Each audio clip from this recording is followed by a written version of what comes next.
রমেশ, এবারের আবহাওয়াটা বেশ ভালো রে। আমাদের উত্তরের মাঠের ধানগুলো একেবারে সোনার মতো ঝকঝক করছে রে। যদি আর কয়েকটা দিন এরকম রোদ পাওয়া যায়, তবে এবার ফলন গত কয়েক বছরের সব রেকর্ড ভেঙে দেবে রে। ঠিক বলেছ বর্দা। আমি তো আজ সারাদিন মাঠে কাজ করার সময় কেবল এটাই ভাবছিলাম গো, আমাদের শ্রম সার্থক হয়েছে। এবার গোলার ধান আর বাড়ির সচ্ছলতা দেখে গ্রামের লোকও অবাক হয়ে যাবে গো।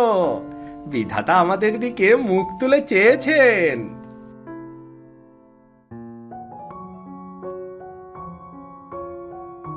তোদের কথা শুনে আমার বুকটা গর্ভে ভরে গেল। তোদের বাবা গত হবার পর থেকেই এই সংসারটাকে তো তোরাই আগলে রেখেছিস। এই জমি জমা চাষবাস সবই তোদের মেহনতে আজ ফুলে ফেপে উঠেছে। তবে একটা কথা আমি অনেক দিন ধরে ভাবছি বাবারা। কি কথা মা?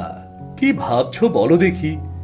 কি চাই তোমার? শুধু আদেশ করো, আমরা দুই ভাই সর্বদা তোমার আদেশ পালনের জন্য প্রস্তুত। আমাদের তো কোনো কিছুরই অভাব নেই। ঘরে অঢেল শস্য, বাইরে নামডাক সবই আছে। কিন্তু এই মস্ত বাড়িতে আমার কেমন যেন একা একা লাগে। ঘর আলো করে লক্ষ্মী আসার সময় হয়েছি রে। আমি চাই তোদের দুজনকে একসাথে বিয়ে দিয়ে ঘরে বউ আনতে। মা, বিয়ে শাদির কথা এখন কোত্থেকে এলো? আমাদের তো কেবল দিন কাটছে মাঠ আর মাটিতে। কেন আসবে না শুনি? উপযুক্ত বয়স হয়েছে তোদের। আর আমি তাই পাশের গ্রামের ঘটক মশাইকে খবর দিয়েছিলাম। আজ সকালেই এসেছিলেন তিনি। এক অতি চমৎকার প্রস্তাব নিয়ে এসেছেন। ঘটক মশাই এসেছিলেন? বলো কি? তা কি প্রস্তাব দিলেন? পাশের গ্রামের রায়বাড়ির খবর জানিস তো? তাদের দুই কন্যা মিথিলা আর মায়া। মেয়ে দুটো কেবল সুন্দরী নয়, অনেক গুণেও অনন্য। আর সব থেকে বড় কথা হলো তারা দুজনেই যমজ। হুবহু একই রকম দেখতে, যেন একটি ফুলের দুটো পাপড়ি। যমজ মেয়ে? মা, তুমি কি বলছো? দুই ভাইয়ের সাথে দুই যমজ বোনের বিয়ে? এটা তো বেশ অদ্ভুত শোনায়। গ্রামের লোকে শুনলে কি বলবে? গ্রামের লোক ভালোই বলবে রে বাবা। যখন দুই যমজ বউ একই পোশাকে চলাফেরা করবে, তখন কতই না ভালো লাগবে দেখতে। মা, তুমি তো দেখি তাদের এখনই বৌমা বানিয়ে ফেলেছো। তারা আমাদের সবকিছু জানে তো? আমাদের পছন্দ করবে তো নাকি? পছন্দ করবে না মানে? আমার সোনার টুকরো দুই ছেলে। আর তাছাড়া আমাদের কি কোনো কিছুর অভাব আছে যে অপছন্দ করবে? তোরা রাজি থাকলে কালই আমি ঘটক মশাইকে কথা দিয়ে দেব। মা, তুমি যখন পছন্দ করেছো, তখন আমাদের আর কিচ্ছু বলার নেই। কি বলিস বর্দা? হ্যাঁ মা, তুমি কথা এগিয়ে নিয়ে যেতে পারো। আমার পক্ষ থেকে কোনো সমস্যা নেই। আর যেখানে তোমার পছন্দ হয়েছে, সেখানে তো আমার আর কোনো কথাই থাকতে পারে না মা। আজ আমার বড় আনন্দের দিন।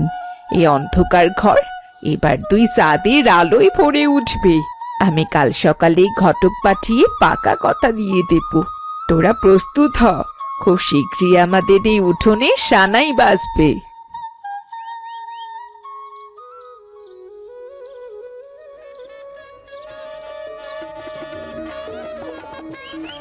ও সিধু, রমেশ, আজ তো তোদের চেনা বড় দায় রে। একেবারে রাজপুত্রের মতো দেখাচ্ছে দুজনকে। তোর মা তো আজ আনন্দে আত্মহারা। তিনি চেয়েছিলেন রাজকীয় আয়োজন করতে, তাই করেছে। তা বলি, বউ আনতে যাবি কখন? হ্যাঁ কাকা, এই তো বের হব কিছুক্ষণের মধ্যেই। বরযাত্রী যারা যাবে সবাই তৈরি হচ্ছে আর কি। ওরে রমেশ, সিধু, দেরি হয়ে যাচ্ছে যে বাবা। উপরওয়ালার নাম নিয়ে এবার বেরিয়ে পড়। আর দেরি করলে রাত হয়ে যাবে যে। ও মাসি, ভুললাম। কনে নাকি দুইজন জমজ গো, দুই পোলার লগে দুই জমজ বোন নিয়ে আইতাছ। ভালাই হইব। কোনো পোলা কইতে পারবো না কোনটা কারবো। আবার কেউর বোর থেকে কেউ ভালো হবো না, আবার খারাপও হবো না। হ্যাঁ রে হ্যাঁ, মেয়ে দুটো দেখতে এত সুন্দর আর লক্ষ্মী, সে দুই ছেলেকে দুই বোনের সাথে বিয়ে দিচ্ছি। আশীর্বাদ করিস যেন আমাদের ছেলেরা বউদের নিয়ে সুখে থাকে।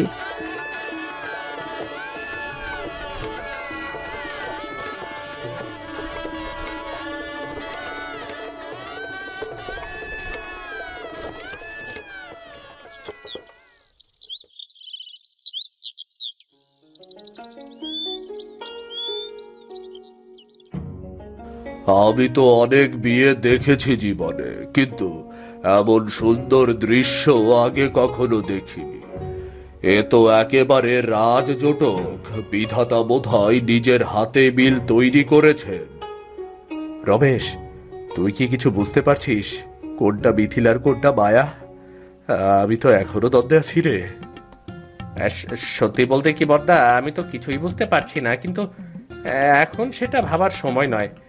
দেখো না গ্রামের মানুষ কেমন আনন্দ করছে। সিধু, রমেশ, তোরা তোদের বউকে নিয়ে ঘরে যা বাবা, আমি খাবারের ব্যবস্থা করছি। মা, আজ থেকে আমাদের নতুন পথ চলা শুরু হলো। সব সময় আমাদের জন্য আশীর্বাদ করো, আমরা যেন সুখী হতে পারি। হ্যাঁ মা, তোমার পছন্দে তোমার দুই ছেলে বিয়ে করেছে, তাদের জীবন যেন সুখের হয় সেই আশীর্বাদ করো মা। পাগল ছেলে আমার, মায়ের আশীর্বাদ কি কখনো চাওয়া লাগে? তোরা সুখে থাক বাবা, মায়ের আশীর্বাদ সব সময় তোদের সাথে আছে। স্বর্ণগ হকলে, আজ রায়বাড়ির দুই মাইয়া আমাগো গ্রামের বধূ হইয়াইতাছে। গ্রামের সব বাড়িতে আজ যেন উৎসব আনন্দে ফুরফুর করতাছে। এমন মিলন সচরাচর দেখা যায় না। সবাই তাগল লাইগে আশীর্বাদ কইর কেমন।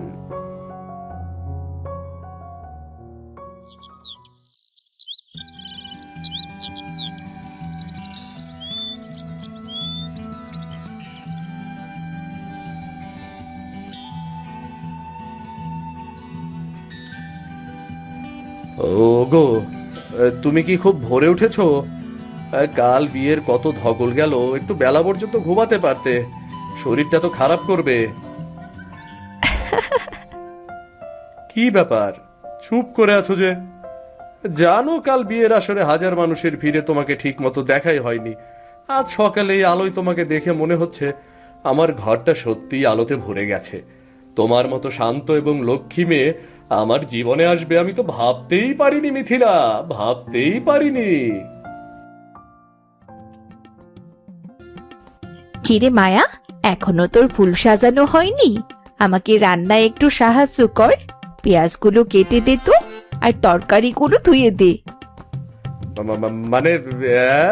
মানে মিথিলা, তুমি এখানে? তাহলে ইয়ে মানে ইয়ে যে বসে আছে যে সে কে? আমি তো এতক্ষণ তার সাথে কথা বললাম। দাদা, আমি আপনার আদরের শালিকা আর ছোট ভাইয়ের বউ মায়া। আপনি তো দেখি প্রথম দিনই ভুল করলেন। না মানে আমি ভেবেছিলাম আসলে মানে ছি।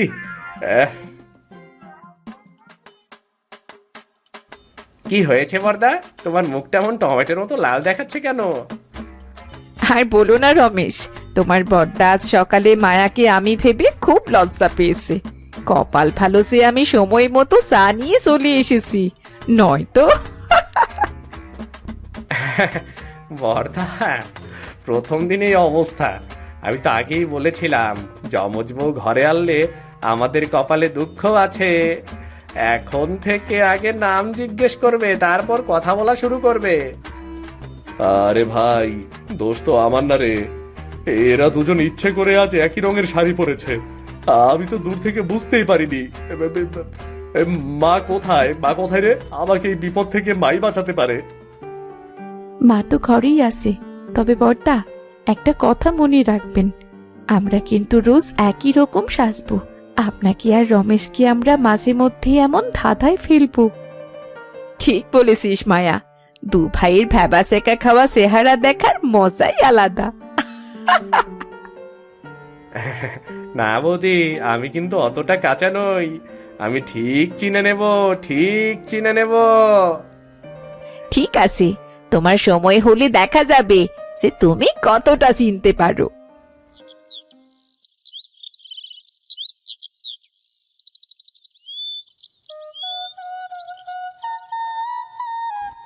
দিদি, আমি কিন্তু সিধু দাদার জন্য যে ডালটা রেঁধেছি তাতে 2বার লবণ দিয়ে ফেলেছি। আমি যে আর রাঁধতে পারি না তা তো সবাই জানে, আর তুমি যে খুব ভালো রান্না করো সেটাও সবাই জানে। তুমি নিশ্চিত তো যে এই জায়গা বদল করলে তারা আমাদের আর ধরতে পারবে না? একদম নিশ্চিত। আমি তোর রমেশের জন্যে খাসির মাংস আর পোলাও এমন ভাবে রেঁধেছি যে ও আঙুল চাটতে থাকবে। ও ভাববে তুই রাতারাতি জাদুকরি হয়ে গেছিস। আর সিধু যখন ওই নোনতা ডাল খাবে তখন ওর মুখটা দেখার মতো হবে। চল, ওরা খেতে বসেছে।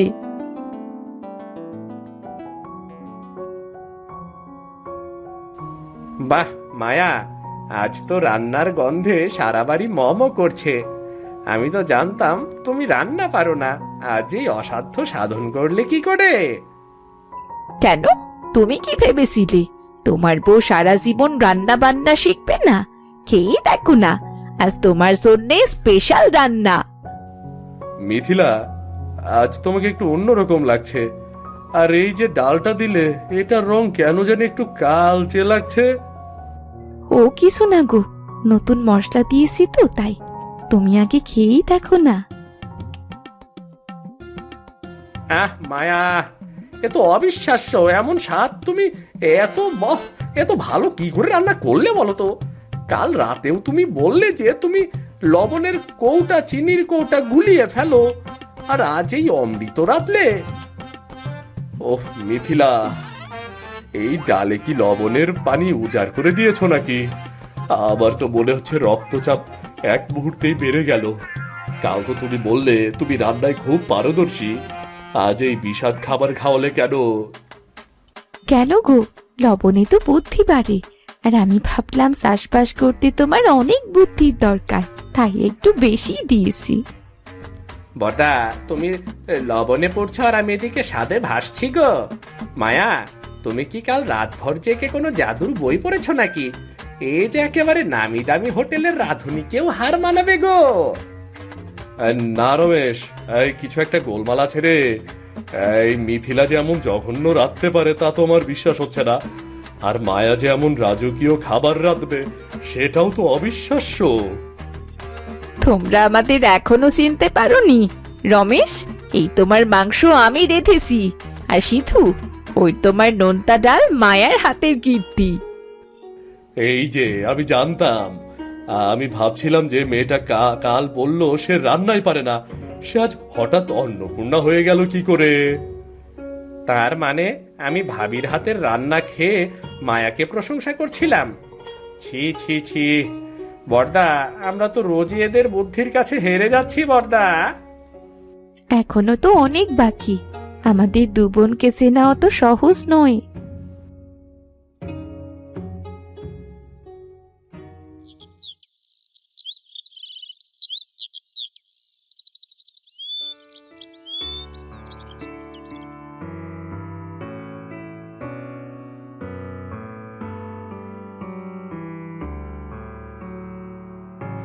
মায়া, এই দেখো তোমার জন্য শহর থেকে কি এনেছি। তুমি অনেক দিন ধরে ঝুমকো দুলের কথা বলেছিলে না?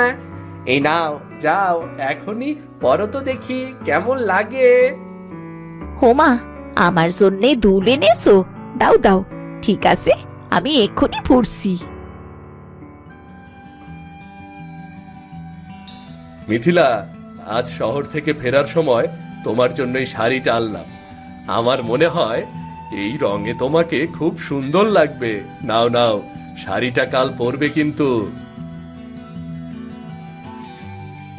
বাহ, শাড়িটা তো খুব সুন্দর। ঠিক আছে, আমি এক্ষুনি পড়ছি। তুমি হাত মুখ ধুয়ে এসো, আমি খাবার দিচ্ছি।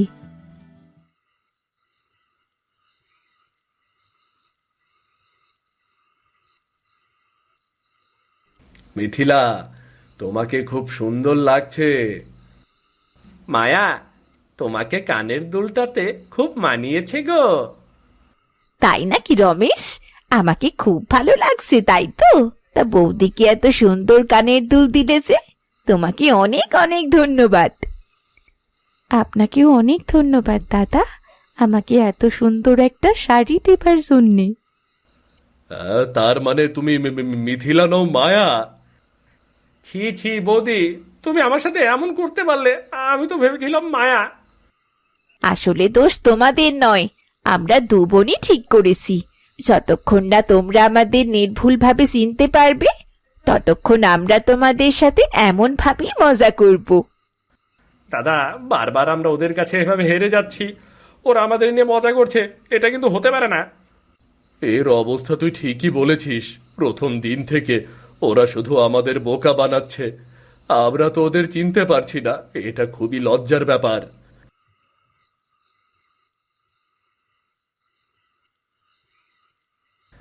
কিরে সিধু, রমেশ, আমার দুই লক্ষ্মী বৌমাদের কাছে তোরা কি বোকা হয়ে যাচ্ছিস? নিজেদের বউকেই চিনতে পারছিস না? না, মানে ওরে সিধু, ওরে রমেশ, তোদের এই দশা দেখে তো আমি আর হাসি থামাতে পারছি না। তোরা কি সত্যি আমার সেই বুদ্ধিমান ছেলে, যারা পুরো গ্রামের চাষবাস সামলাস? আমি তো ঘরে বউ এনেছি ঘর আলো করার জন্যে, কিন্তু তোদের এই ভ্যাবাচাকা খাওয়া চেহারা দেখে মনে হচ্ছে তোরা যেন মস্ত বড় কোনো গোলক থাবায় পড়ে গেছিস। কিরে মায়াবতী মেয়েরা, তোরা তো আমার ছেলেদের একেবারে নাস্তা নাবুদ করে ছাড়লি। মা, তুমি এখন ওদের সাথে যোগ দিলে। আমরা এখানে লজ্জায় মুখ দেখাতে পারছি না, আর তুমি হাসিতে লুটোপুটি খাচ্ছ। তুমি তো এমন যমজ বউ ঘরে আনার বুদ্ধি দিয়েছিলে। মা, আমরা তো তেমন কিছুই করিনি, ওনারাই তো আমাদের চিনতে পারছে না। তুমি ঠিক বলেছ দিদি। মা, আপনি বলুন না, নিজের বউকে চেনার জন্যে কি আলাদা কোনো চশমা লাগে? সত্যি তো। শোন সিধু, রমেশ, তোরা কি এখনো নিজেদের বউকে চিনতে পারলি না?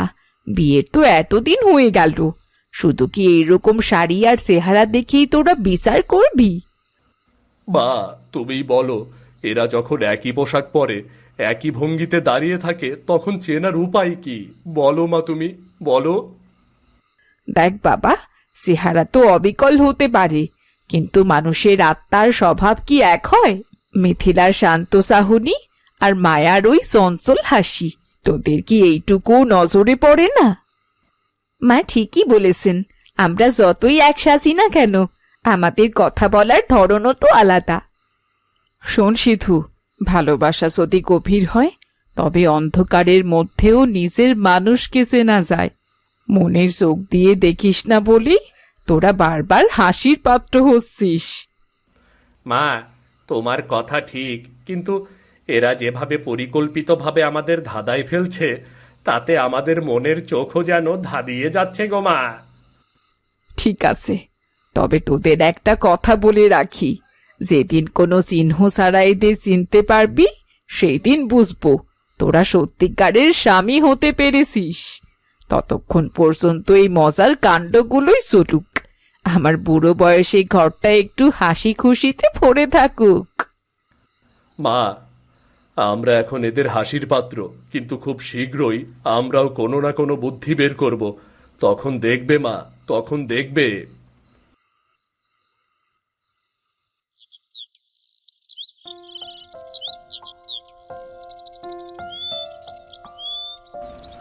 বর্দা, আর কতদিন এভাবে চললে তো আমরা শুধু এই বাড়িতে নয়, পুরো গ্রামে হাসির পাত্র হয়ে থাকবো। হ্যাঁ রে, মিথিলা আর মায়া দুজনে মিলে আমাদের যে নাজেহাল করছে, তাতে আমাদের মান সম্মান আর কিছুই অবশিষ্ট নেই রে। মাও তো ওদের দলে ভিড়ে গেছে রে, ওদের দলে ভিড়ে গেছে। বর্দা, তুমি কাল বললে না বুদ্ধি বের করবে, কি বুদ্ধি বলো তো? শোন রমেশ, আমি একটা বুদ্ধি ভেবেছি। এমন কিছু করতে হবে যা ওরা চাইলেও বদলে ফেলতে পারবে না। শাড়ি বদলানো যায়, গয়না অদল বদল করা যায় না, কিন্তু শরীরের কোনো অংশ কি রাতারাতি বদলে ফেলা যায় বলতো?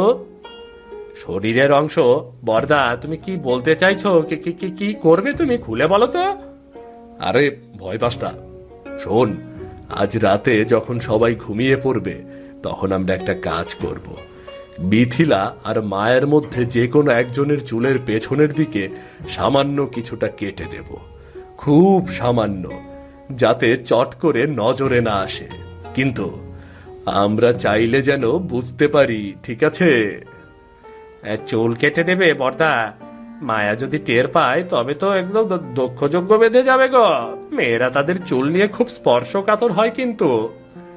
আরে বোকা, খুব সামান্য কাটবি, কিচ্ছু বুঝবে না, ব্যাস কেল্লা ফতে, আমাদের আর ভুল হবে না।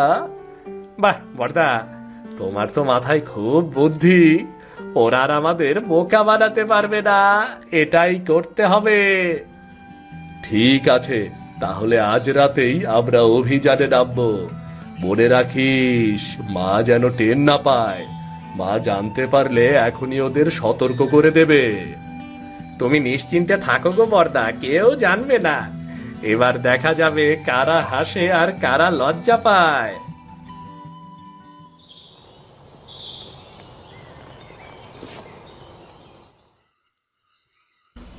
রমেশ, সব ঠিক আছে তো? কাঁচিটা ধারালো তো? এমন ভাবে কাটতে হবে যেন ও ঘুমের ঘরে টেরই না পায়।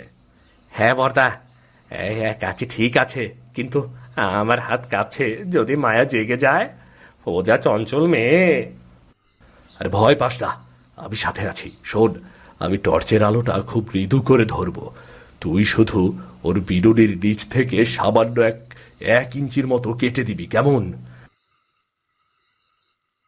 বর্দা দেখো, ওর চুলগুলো কত সুন্দর, আমার খুব মায়া লাগছে গো। তুই কি ভুলে গেলি ওরা আমাদের কিভাবে বোকা বানাচ্ছে? এখন মায়া দেখালে চলবে না রমেশ, এটা আমাদের আত্মসম্মানের ব্যাপার, জলদি কর।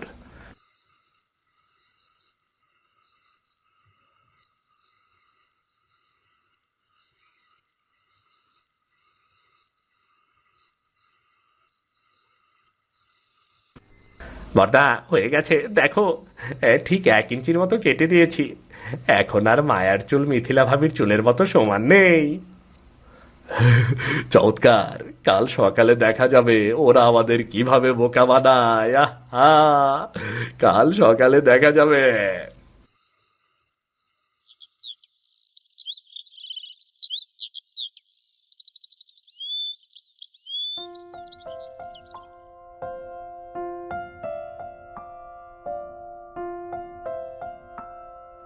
কি গো, আজ তোমরা এত দেরি করে উঠলে যে?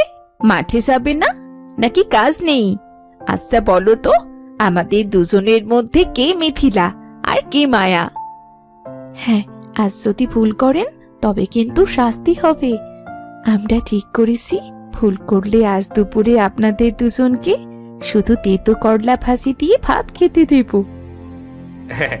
বর্দা শুনছ তো, এরা ভাবছে আমরা সারা জীবন এভাবেই অন্ধ হয়ে থাকব, কিন্তু সে আশায় ঘুরে বালি আমরা এখনই বুঝতে শিখেছি। মিথিলা, মায়া, তোমাদের এই লুকোচুরি খেলা আজ থেকে শেষ। রমেশ, দেখ আমি ঠিক বলছি কি না? কি? আপনি এত নিশ্চিত হয়ে কি করে বলছেন? আমার দিকে তো ঠিক মতো তাকালেনও না। তাকানোর প্রয়োজন নেই মায়া, আমরা এখন থেকে তোমাদের চিনে ফেলেছি, আর ভুল হবে না। কিন্তু পর্দা চিনলেন কিভাবে সেটা তো বলুন। সে তোমাদের দেখতে দেখতে চিনে ফেলেছি। আমাদেরকে নিয়ে তোমরা সব সময় মজা করবে তা তো হবে না, এখন থেকে আমাদের আর ভুল হবে না। একদম ঠিক বর্দা, তুমি কি ভেবেছিলে তোমার এই জমজ জাদুর রহস্য আমরা কোনোদিনও ভেদ করতে পারবো না? কিন্তু না, আমরা আর ভুল করব না। তোমাদের খেলা শেষ। কিন্তু তোমরা এত নিশ্চিত হয়ে কিভাবে বুঝতে পারছো সেইটাই তো বুঝলাম না। কাল পর্যন্ত তো আমাদের চিনতেই পারছিলে না, কিন্তু আজ হঠাৎ এমন কি হলো যে চিনতে পারছো? ওরে সিধু, রমেশ, তোরা শেষ পর্যন্ত চিনতে পারলি। যাক বাবা, বাঁচা গেল। তোদেরকে নিয়ে আমার বৌমার আর মজা করতে পারবে না। মা, এরা আমাদের নাজেহাল করে ছেড়েছিল, আজ আমাদের জয়ের দিন। মিথিলার মায়া, তোমরা এবার পরাজয় স্বীকার করো। ঠিক আছে, আমরা হার মেনে নিচ্ছি। তোমরা সত্যি অনেক বুদ্ধিমান। হ্যাঁ, আপনারা অনেক বুদ্ধিমান। আমরা আমাদের পরাজয় মেনে নিচ্ছি। আপনাদের সাথে আর মজা করব না। আর কোনো ভয় নেই বর্দা, এখন থেকে আমরা আর বোকা হব না। আমাদের ক্যামেরা ধোকা দিতে পারবে না।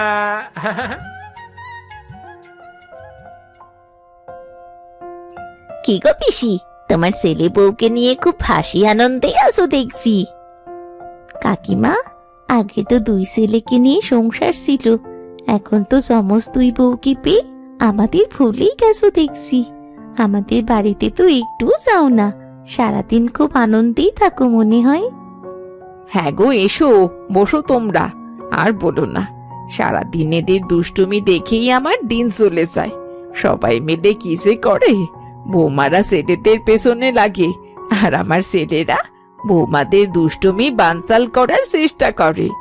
এই এক দারুণ হাসির ব্যাপার। হ্যাঁ পিসি, তোমার সংসারটা দেখতে সত্যি খুব ভালো লাগে।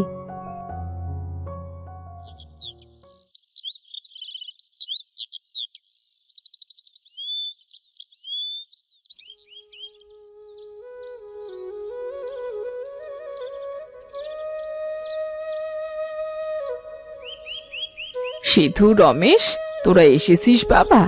আয় বস। তোদের তো সব কথাই শুনলাম। তোরা এক অদ্ভুত উপায়ে তোদের স্ত্রীকে চিনতে পেরেছিস, কিন্তু একবার ভেবে দেখেছিস এই যে চুলের চিহ্ন বা শাড়ির রং, এগুলো কি চিরস্থায়ী? কেন মা, আমরা তো বুদ্ধি খাটিয়েই এই সমস্যার সমাধান করেছি। এখন থেকে তো আর আমাদের ভুল হওয়ার কথা নয় মা। হ্যাঁ মা, এখন অন্তত আমাদের আর লজ্জায় পড়তে হবে না। চিহ্নটা আছে বলে আমরা নিশ্চিন্ত মা। শোন বাবা, তোরা যে চিহ্ন দিয়ে আজ মায়াকে চিনলি, সেটা তো কেবল চোখের দেখা। কিন্তু মানুষের পরিচয় কি কেবল তার চুল বা পোশাকই থাকে? মনে কর, মায়ার চুল যখন আরো বড় হয়ে যাবে, তখন তোরা কি আবার পথ হারাবি? মা একদম ঠিক বলেছেন। আমরাও তো আপনাদের সাথে অনেক মজা করেছি, আপনাদের বিভ্রান্ত করেছি, কিন্তু আমরাও বুঝতে পারিনি আমাদের এই রূপের সাদৃশ্য আপনাদের জন্য এতটা দুশ্চিন্তার কারণ হয়ে দাঁড়াবে। ভালোবাসা তো বাইরের কোনো চিহ্ন দিয়ে চলে না রে বাবা। সিধু, তুই যখন মিথিলার সাথে কথা বলিস, তখন কেবল তার চেহারা দেখিস না, তুই দেখবি তার ধৈর্য, তার কথা বলার ছন্দ। আর রমেশ, মায়া যতই চঞ্চল হোক, তার হাসির আড়ালে একটা গভীর মায়া আছে। এই সূক্ষ্ম পার্থক্যগুলোই তোদের হৃদয়ে অনুভব করতে হবে। আমি বুঝতে পারছি মা, আমরা আসলে কেবল বাইরের চেহারায় আটকে ছিলাম। আমাদের মনে রাখা উচিত ছিল যে মিথিলার মায়া দেখতে এক হলেও তাদের দুজনের আত্মা সম্পূর্ণ আলাদা। ঠিক বলেছ বর্দা। মায়ের যে সামান্য রাগ বা অভিমান করার ভঙ্গি, সেটা তো মিথিলা ভাবির নেই। আমরা যদি মন দিয়ে ওদের বোঝাতে চেষ্টা করতাম, তবেই চুল কাটার মতো অদ্ভুত কাজ আমাদের করতে হতো না। মায়া, আমাকে ক্ষমা করে দিও। তোমার সুন্দর চুল কাটা আমার উচিত হয়নি, ক্ষমা করে দিও। থাক, আর লজ্জা পেতে হবে না। আমি বরং এই ভেবেই খুশি যে এই ঘটনার মাধ্যমে আমাদের সবার ভুল ভেঙেছে, আর আজ থেকেও আমরা আপনাদের সাথে কখনোই এমন মজা করব না। মনে রাখিস বাবা, মনের মিল থাকলে চেহারাই কখনোই আটকায় না। যতই এক চেহারা হোক, নিজের মানুষকে ঠিক চেনা যায়। ভালোবাসা কোনো চিহ্ন খোঁজে না, তা শুধু অনুভব করেই জানতে হয়। আজ আমরা এক মস্ত বড় শিক্ষা পেলাম মা। এখন থেকে আমাদের সম্পর্কের ভিত্তি হবে বিশ্বাস আর হৃদয়ের টান, বাইরের কোনো কৃত্রিম চিহ্ন নয়। আমরা দুই বোন মিলেই ঘরকে এমন ভালোবাসায় ভরিয়ে দেব যে চেহারার মিল আর কখনো বিভ্রাট হতে পারবে না। এমন গল্প দেখতে আমাদের চ্যানেলটা সাবস্ক্রাইব করতে ভুলবেন না। সবাই একটা লাইক দিয়ে যাবেন কিন্তু।